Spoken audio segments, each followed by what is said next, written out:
Oke, salam dan salam sejahtera. Dan ulasan saya adalah berkenaan dengan isu Parti Bersatu yang kita lihat hari ini begitu lantang, begitu angkuh mereka dalam mempersoalkan integriti kerajaan pimpinan yang amat berhormat Perdana Menteri iaitu Datuk Seri Anwar Ibrahim.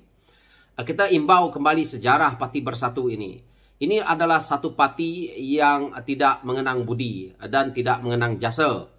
Dan siapalah Tan Sri Muhyiddin Yassin yang kita lihat hari ini, yang dah pun pernah menjadi Perdana Menteri kita, kalau tanpa bersama dengan Pakatan Harapan menggunakan logo PKR untuk mereka berada di kancah dunia politik yang ada hari ini. Jadi tidak perlu pemimpin-pemimpin mereka ni begitu angkuh. Kita kembali dan kita mengingat sejarah-sejarahnya parti ini dalam arena politik negara kita ini. Bersatu ini awalnya ditubuhkan, pengasasnya adalah Tun Dr. Mahathir Mohamad itu sendiri.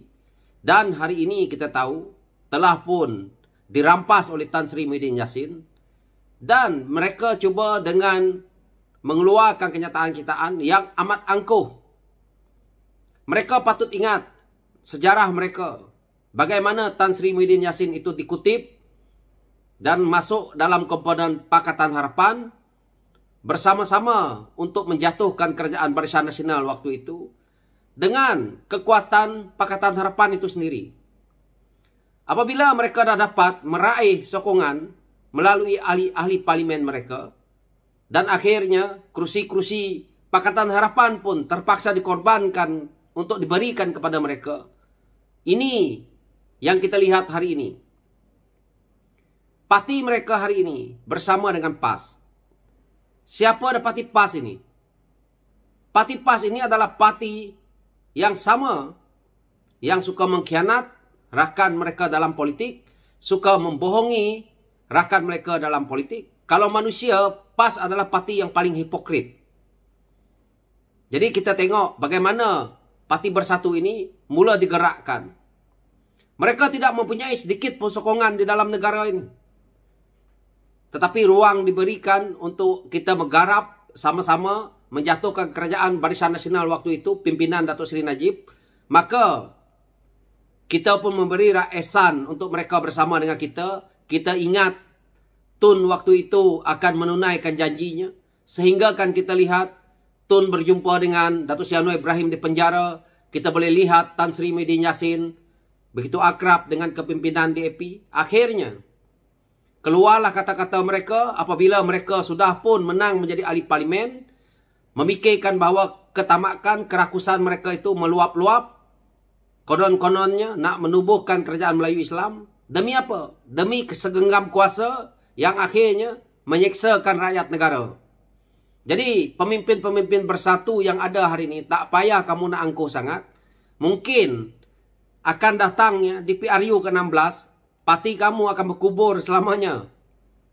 PAS yang sentiasa mengkhianati rakan-rakannya bersama dengan Bersatu hari ini, belum tentu lagi adalah titik noktahnya untuk mereka ini sebagai satu gabungan yang terbaik seperti mana yang ada dalam Pakatan Harapan hari ini.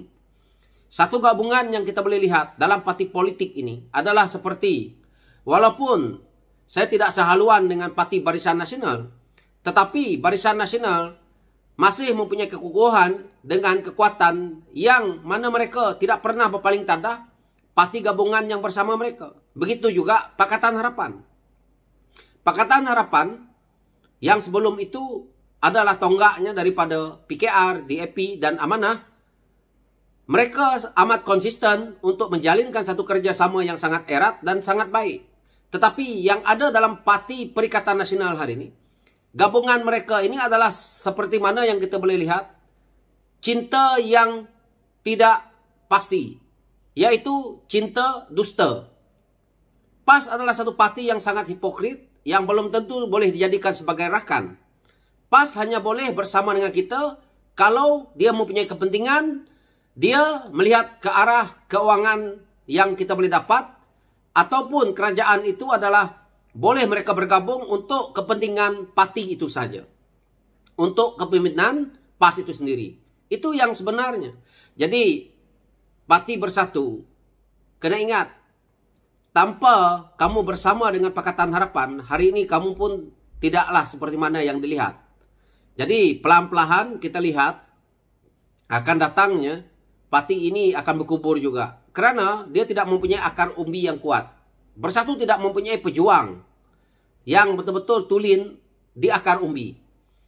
Yang kita lihat hari ini, pemimpin-pemimpin mereka yang muda mengeluarkan kenyataan-kenyataan yang tidak menguntungkan kepada negara. Hari-hari mereka mengatakan kerajaan hari ini tidak baik, tidak betul, menindas rakyat, rakyat susah, itu saja. Tetapi mereka tidak berjaya untuk melihat kesalahan kerajaan yang ada hari ini dari sisi yang memudaratkan negara. Contoh seperti rasuah, penyelewengan, salah guna kuasa. Tetapi dalam kerajaan mereka, mereka tidak berjaya lakukan hal-hal yang dilakukan oleh Datuk Seri Anwar Ibrahim hari ini.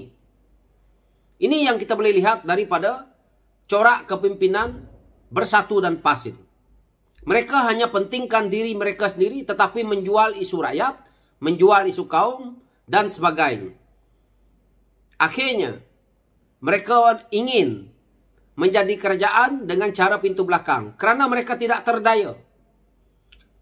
Bagaimanapun mereka bertanding kursi, mereka tidak akan dapat. Yang kita nampak hari ini itulah standardnya.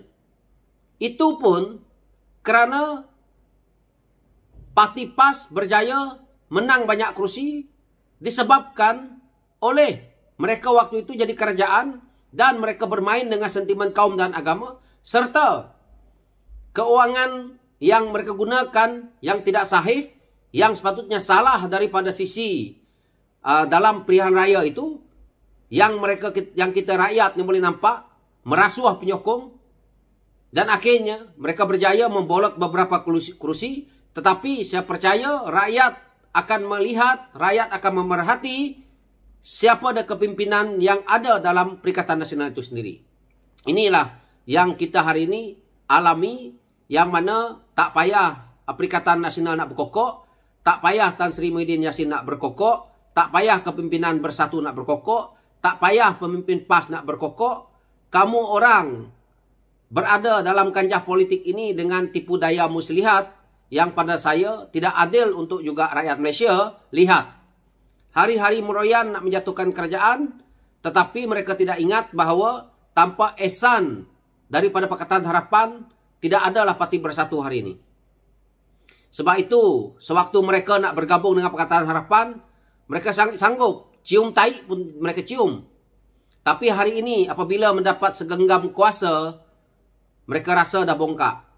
Tan Sri Muhyiddin Yassin, kalau dia tidak bersama dengan Pakatan Harapan waktu itu, kalau juga kita tidak berjaya jadi kerajaan pada PRU ke-14 itu, orang seperti Tan Sri Muhyiddin Yassin ni, mungkin hari ini bukan Datuk Seri Najib yang dalam penjara, tetapi beliau. Kawan-kawan harus ingat, waktu rumah dia digeledah, beliau dah jadi takut. Siapa yang beliau jumpa dahulu? Tanya tu, Setiausaha Agung DAP hari ini, Anthony Loke. Tapi itulah dia Tan Sri Muhyiddin Yassin. Orang seperti ini yang kita nak angkat jadi pemimpin. Orang seperti ini berbohong, tetapi di depan rakyat mulut manis, di belakang menipu rakyat. Jadi saya kritik Parti Bersatu ini kerana parti ini diangkat oleh PH, diangkat dengan menggunakan logo PKR. Jadi tidak perlu pemimpin-pemimpin muda mereka, termasuk presidennya, termasuk katak-kataknya, termasuk orang yang terbuang daripada parti seperti UMNO dan PKR. Jangan kamu komen lebih-lebih kerana kamu orang bila-bila masa juga akan dijatuhkan oleh rakyat. Dan akar umbi pun tidak lagi sekuat mana parti yang memang kita lihat sudah pun bertapak lama di negara ini. Jadi hari ini Bersatu ada sokongan daripada geng PAS kerana itulah cara terakhir mereka. Yang PAS pula ada yang mereka mahu daripada geng Bersatu ini, iaitu mereka mahu keuangan. Selepas inilah kita boleh lihat. Jadi Saya tidak nak ulas panjang-panjang, tetapi parti Bersatu, parti PAS ini sama-sama hipokrit, sama-sama parti yang tidak mengenang budi. Mereka bersama dengan parti lain hanya untuk kepentingan pemimpin mereka itu. So, itu pencerahan saya. Dan angka 126 tu, angka mimpi ahli parlimen daripada